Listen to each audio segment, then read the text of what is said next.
I hope you find this story amusing. There's some details with all the pictures. We haven't got anything much of Boston Laundry, but here we are. Here's a little bit more of the history of when I was involved. On we go. Okay, this story is called The Boston Steam Laundry. It's taken from It's a Rum Life, Boston, 1960 to 1970. It's a Rum Life Book 2. Just watching a video last evening jogged my memory of this rather funny happening when I tried my best to promote one of my advertising clients to my boss. In about 1964, or it could have been a year after, I was contacted by the new manager of the Boston Steam Laundry Company to try and help promote the business in the columns of our newspaper, the Boston Standard. The chap with recent new responsibility of dragging the old laundry into a modern age was called Dusty Rhodes. His real Christian name defeats me. I probably never ever did know it, but he had come to Boston and been employed by the directors of the laundry to make it profitable and more popular. It was located off Boston's West Street, at the bottom of a short no-through road on the western side of the Regal Cinema. The premises were extensive, and although I had lived in Boston for many years, I had no previous knowledge of this business. Just behind these premises were the existing town fire station and a huge barren area that had suffered extensive bomb damage during the war, which had been ended now for about 19 years. The works were impressive, if somewhat antiquated. Steam pipes turned and twisted everywhere, and large drum machines wobbled and lurched with their invisible loads. There were numerous ladies with what I call wartime tea towel type scarves encircling their heads and protecting their hair.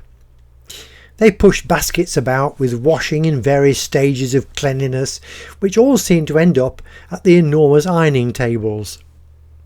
My task was to sell this service to Boston and the surrounding areas. Increased volume of business was needed from avenues large and small, added to which a dry cleaning plant existed that was much underused. I began with suggesting a series of teaser-type ads illustrating what the laundry could do for clients large and small. The advertising campaign would involve a relatively small budget but create the maximum interest.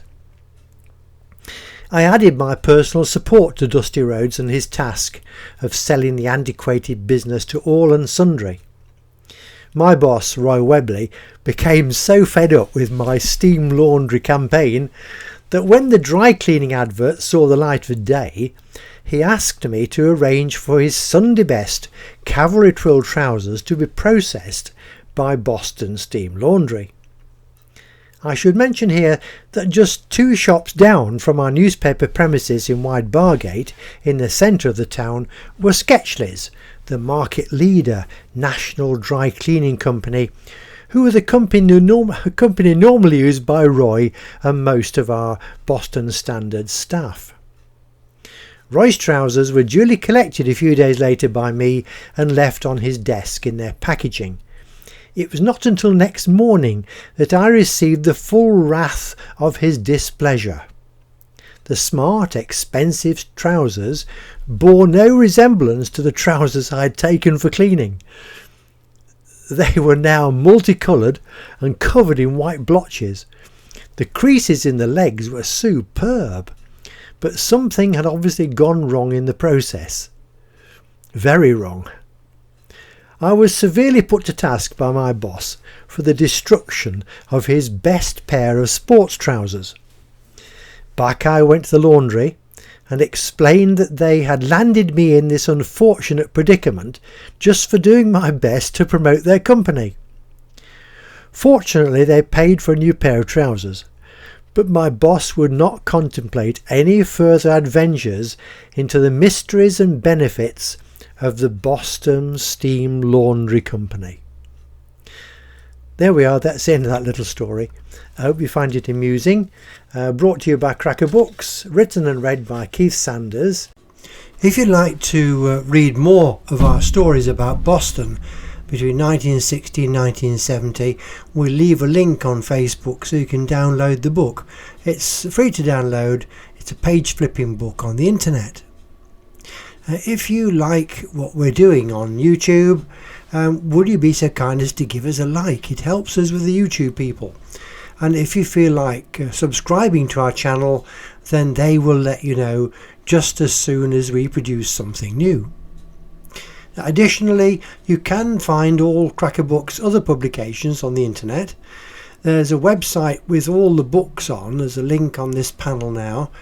10 free books. The link takes you to our bookcase. You can have a look and find details about each individual book and download them just where and when you like. Additionally, there's a link here to our website which tells you all about what we do, books, audio stories, videos, why we do them. Okay, and for the time being, thank you for being with us. Bye bye.